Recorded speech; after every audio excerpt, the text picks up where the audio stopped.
My last video was about resorting my DVD shelf here, but then like a week later I decided to remodel my entire room. So yeah, that was a hassle. Horror collection still intact though.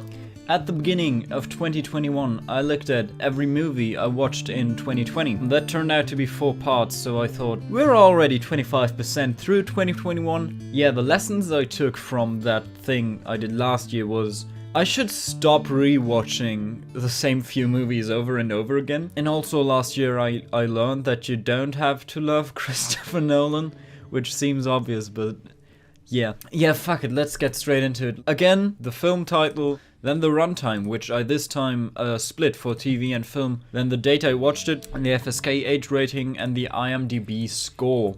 Now I think what I'm gonna do, I think I'm actually gonna rate these while going through this. I'm gonna do 2 ratings, quality and enjoyment. I think I'm gonna rate those out of 10, with 10 being the best. Yes, let's fucking go. The first film I watched in 2021 was Tuesdays with Murray, which was quite good. I don't remember too much, it's not too much stuck in my mind, but it was cool. 6, 7, 8, 7, I think. I'm guessing. Quite nice. Then I started watching Fargo with the pilot episode, which was good. I watched that with my mom, and I didn't continue watching that. I should probably get on with watching Fargo. Quality,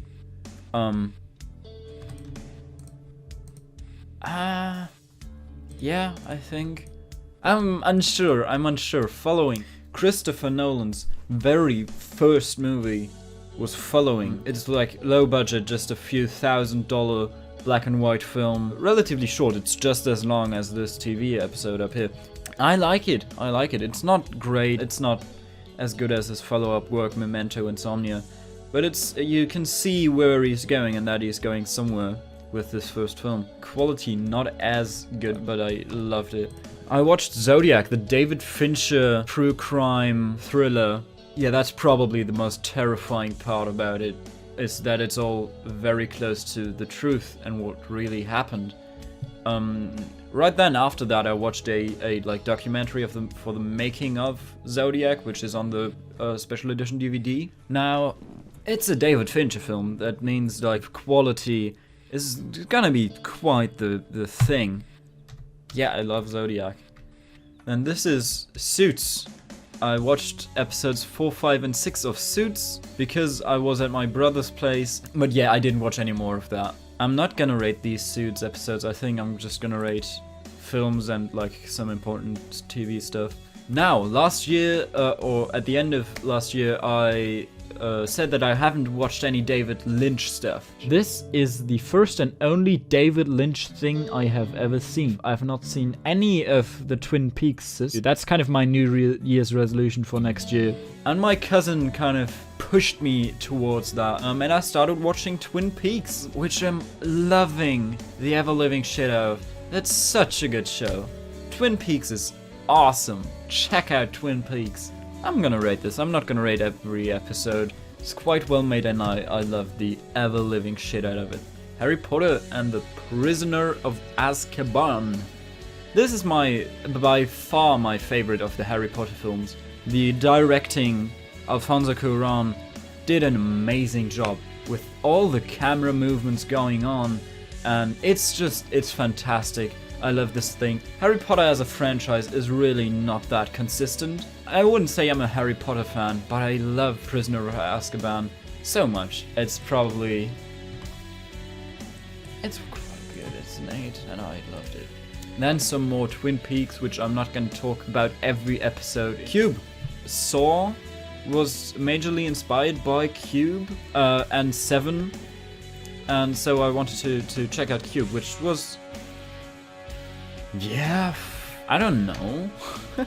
By the way, I'm not thinking too much about these ratings, I'm just throwing spontaneous thoughts out there. Cube, 8 and 5, 6, 7. Pieles, or however that's pronounced. Pieles. Pieles. Pieles.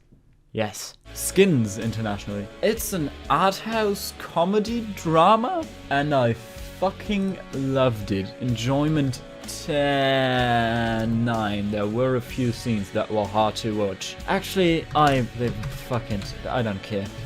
I really enjoyed that. It's so strange. It's really not for everyone, but I do recommend checking that out. There's a few scenes that I don't think I can show clips of that on YouTube, what I'm thinking of.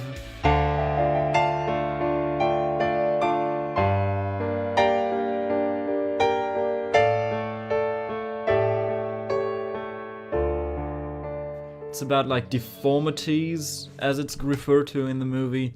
So strange, really interesting film.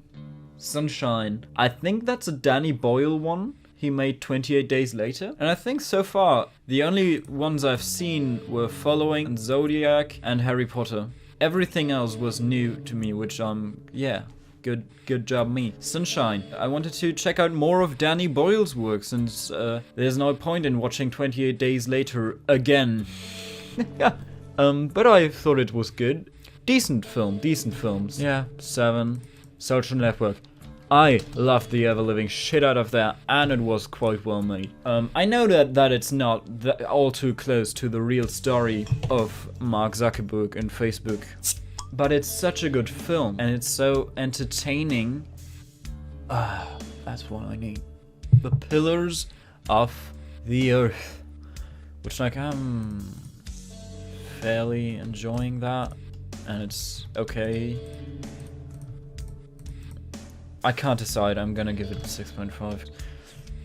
So much about not rewatching stuff. Hellraiser 2. Hellbound. It's not good. I mean, it's really good for the first half, and then it just derails, flies off into the fucking sunset. So I'm gonna give that a 5 in quality, but a 9 in enjoyment, because I love fucking watching Hellraiser. Parasite. I also enjoyed that. And it's also quite well made, so for the longest time for like Korean cinema, Oldboy acted as kind of the gateway drug, like the first most accessible one for Western audiences to get into Korean cinema. And I think Parasite is the new Oldboy in that sense, because it's really, really good and even more like accessible to Western audiences than Oldboy, because even Oldboy got some weird shit in it, but Parasite, it's still unmistakably Korean in its presentation, which I love. The Grand Budapest Hotel. This is the first Wes Anderson film I watched, and I really enjoyed it. I need to check out more Wes Anderson stuff. Yeah, it's on Netflix. A friend recommended this to me. She said it's great, she really enjoyed it too. And I checked it out, I think the same evening. And I laughed my ass off so much. It's such a funny film.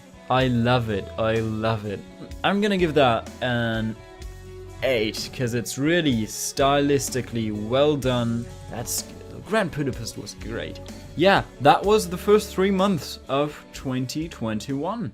That's not quite true. There's still 3 films left that I watched at the end of March, which I'll put in a separate video to be uploaded maybe tomorrow or the next few days, because most people don't even watch this far in the video. If you see this, you're one of very few, so thank you for watching this this far into the video. I've noticed that if I upload a 5-minute long video, the average view duration will be about 3 minutes, but if the video is 10 minutes long or longer, most people don't even watch up to 2 minutes, and I had so much more to say about those last 3 films, and I thought that was important for more people to hear me talk about those.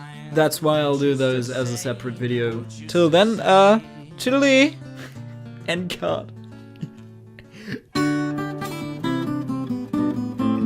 Mein Mutter ist ein Doktor, mein Vater ist ein Krankenschwester. Mein Mutter ist ein Doktor, mein Vater